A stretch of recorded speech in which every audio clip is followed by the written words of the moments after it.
Hello everyone, welcome to my YouTube channel. Nah, bagi teman-teman yang baru gabung di video ini, kenalin, nama aku Luputu Devi Syahrini, biasa dipanggil Devi. Nah, di video part 2 kali ini akan membahas tentang bagaimana sih pengalaman aku menjadi siswa training di maskapai. Ayo, penasaran gak? Penasaran gak kalian? Jika kalian penasaran, tonton video ini sampai habis ya, oke? Nah, sebelum kalian menonton video ini, ada baiknya kalian menonton video part 1 dulu. Oke, ada linknya sebelah sana. Oke, thank you. Nah, mungkin banyak di antara kalian yang berpikirkan kalau untuk menjadi pramugari itu harus cantik, tinggi, terus baik, ramah, sopan, punya attitude yang baik, good looking lah intinya, dan bisa memberikan servis ke penumpang dengan baik. Ya kan, pasti kalian berpikir demikian kan. Nah, sebenarnya itu nggak salah, itu benar semua. Tapi sebelum kita menjadi pramugari, kita harus dididik, dilatih, ditempa sampai kita bisa. Mulai dari mengikuti ground training class, mulai kita mengikuti flight training, sampai kita dinyatakan rilis menjadi seorang pramugari atau flight attendant. Itu perjalanannya panjang dan nggak mudah. Nah, setelah aku mengikuti rangkaian tesnya yang ada pada video part 1 dan akhirnya keterima, ternyata itu belum selesai. Masih panjang perjalanannya. Nah, teman-teman, saat masa ground training akan ada pengenalan tentang perusahaan dulu atau basic ilmu. Setelah itu belajar tentang materi-materi penerbangan yang ada di buku ini. Oh my god, ini bukunya tebal banget teman-teman, tuh lihat, tebal banget kan. Dan ini tuh semuanya dalam bahasa Inggris. Jadi pada saat training itu gimana sih cara kita agar bisa memahami apa yang ada di buku ini, dan itu semua dalam bahasa Inggris. Jadi benar-benar ekstra kerja keras mati-matian belajarnya biar bisa mahamin buku ini gitu, dengan cara sharing mungkin dengan teman-teman, searching di Google, sama nyari-nyari apa terjemahan gitu di kamus, di Google Translate gitu, biar paham apa yang ada di sini. Nah, selain itu akan ada materi praktek gitu teman-teman.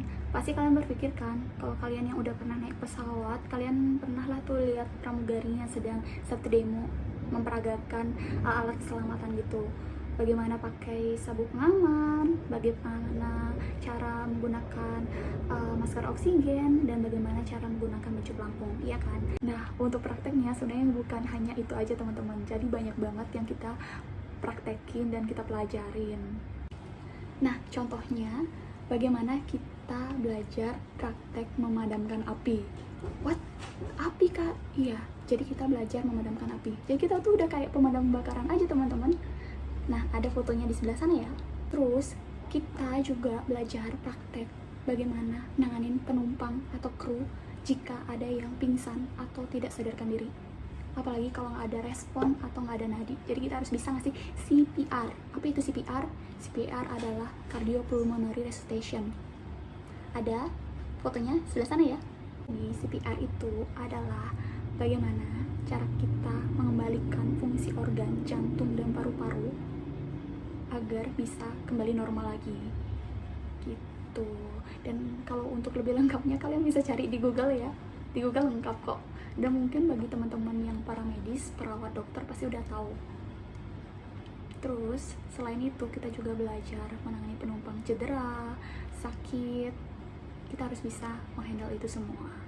Jadi kita udah kayak para medis dan dokter aja. Nah, terus kita juga belajar tentang security, tentang bagaimana kita mengamankan benda-benda yang mencurigakan. Terus belajar tentang bagaimana kita menangani pembajakan pesawat. Nah, dan bagaimana menangani penumpang yang menyebalkan, penumpang yang bisa membahayakan keselamatan penerbangan lah intinya ya. Jadi kita tuh gimana sih, udah kayak polisi gitu, polisi di udara. Kemudian akan ada praktek wet drill, jadi kayak pendaratan darurat di air gitu. Jadi kita harus bisa berenang, kita harus bisa nyelamatin orang-orang pada saat pesawat itu mendarati air. Nah, itu jadi kita udah kayak tim SAR ya kan? Udah kayak tim SAR, jiwa penolong, penyelamat. Dan masih banyak lagi praktek-praktek lainnya yang dipelajarin untuk menjadi seorang pramugari. Dan aku nggak bisa ceritain itu semuanya. Nah, saat ground training pun akan ada ujian-ujian tertulis, baik itu dari company atau dari Dirjen Perhubungan. Jadi itu benar-benar harus belajar dengan serius sih. Ya sebenarnya enak dan gak enak. Banyak yang enaknya sih, jadi kita bisa menambah wawasan, bisa dapat ilmunya yang sangat-sangat bermanfaat banget. Terus nih setelah 3 bulannya akhirnya adalah tuh flight training pada bulan September 2016 deh kalau nggak salah aku ngejalan flight training. Pengalaman flight training itu luar biasa banget sih bagi aku ya, karena itu aku pertama kalinya terjun ke lapangan, mengenal lapangan kerja tuh kayak gimana sih gitu. Bisa ketemu dengan senior, ketemu dengan ground staff, ketemu dengan flight crew, terus bisa melihat dunia asli penerbangan tuh kayak gimana. Ya walaupun waktu itu masih didampingi dengan instruktur, di guiding dengan instruktur, dan bagaimana ilmu-ilmu yang dipelajarin saat ground training itu diaplikasikan saat flight training gitu. Jadi setelah terjun ke lapangan aku baru tahu kalau untuk menjadi seorang pramugari itu tidak hanya modal cantik, smart, tapi harus kerjanya serba cepet, gerak cepet, cerdik, cermat, teliti, dan profesional. Itu bener-bener wow, keren banget. Aku baru tahu kalau pramugari itu kayak gitu. Luar biasa pokoknya. Nah, singkat cerita, kabar gembiranya nih, di akhir bulan September 2016 akhirnya aku dinyatakan rilis setelah mengikuti rangkaian ujian, tes-tesnya, baik itu dari company atau dari Dirjen Perhubungan, kompetisi cek lah, apalah, itu pokoknya bener-bener kayak wah Tuhan, aku bersyukur banget gitu. Akhirnya aku rilis dan bisa lulus menjadi seorang FA, flight attendant. Nah, kalian bisa lihat fotonya sebelah situ ya. Itu aku pada saat rilis menjadi seorang FA. Dan akhirnya aku resmi jadi karyawan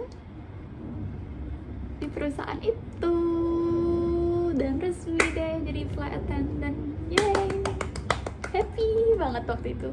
Nah, cukup sekian sharing pengalaman aku saat masa-masa training di maskapai. Jadi, jika kalian ingin menjadi pramugari, tetaplah semangat, berusaha, pantang menyerah, kerja keras, dan selalu berdoa, minta doa sama orang tua supaya jalannya lancar selalu gitu teman-teman. Nah, jika kalian suka video ini silahkan di like. Kalaupun misalnya kalian nggak suka, ya udah nggak apa-apa, di dislike aja. Yuk tolong bantu subscribe channel YouTube aku ini supaya kalian bisa ikutin video-video aku selanjutnya. Dan jangan lupa klik loncengnya juga ya. Oke? Thank you teman-teman semua. See you on my next video. Bye bye.